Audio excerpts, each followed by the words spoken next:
লাখ টাকায় প্রতিদিন ইফতার করছেন ১,০০০ মানুষ। রোজাদারদের সেই ইফতারে আয়োজনের কোনো কমতি নেই। মসজিদের মাইক থেকে আজানের ধ্বনি ভেসে আসতেই পরিবেশন শুরু হয় সেই ইফতার। দৈনিক প্রায় সব মিলিয়ে টিলিয়ে আমাদের লাখখানিক টাকার কাছাকাছি যায়, লাখখানিক টাকার মতো লাগে। এটা আজিমপুর ছাপড়া মসজিদের একবারে সম্মুখভাগেই অবস্থিত। প্রতিদিন আসর নামাজ শেষে নানা শ্রেণীর মানুষ এই মসজিদের সামনে, কেউ তাঁবুর নিচে, আবার কেউ মসজিদের ভেতরে জায়গা করে নেন। কর্তৃপক্ষ শৃঙ্খলার সঙ্গে বন্টন করার পর ভেদাভেদ ভুলে কাঁধে কাঁধ মিলিয়ে সবাই ইফতার করেন। প্রথমে যে অল্প দিয়ে আরম্ভ করছে ২০-৩০ জন ৫০ জন, এখন দেখা যায় পরে ৬০০-৭০০-৮০০ লোক হয়ে যায়। আর এই কার্যক্রমটা আপনার শুরু হয় মূলত দুপুর ২টা থেকে।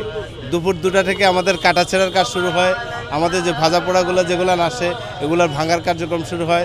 আমাদের শরবত আসে, এখানে শরবতের মেকিং শুরু হয়।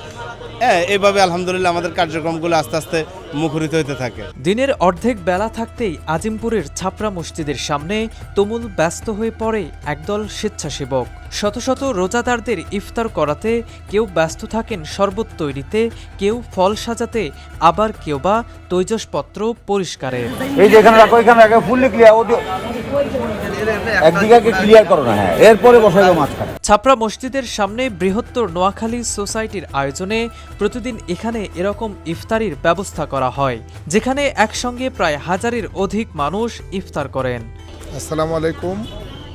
বৃহত্তর নোয়াখালী সোসাইটির জন্ম ৯ মার্চ ২০১৬। আমরা নোয়াখালীরা যদি বেঁচে থাকি, অর্থনৈতিক সংকটে কার্যক্রম আশা করি কখনোই বন্ধ হবে না। পবিত্র রমজানে নোয়াখালী সোসাইটির এমন ইফতার আয়োজন বেশ প্রশংসা কুড়াচ্ছে স্থানীয়দের মাঝে। সামিউল আলিম, দ্য ওয়েভ 24।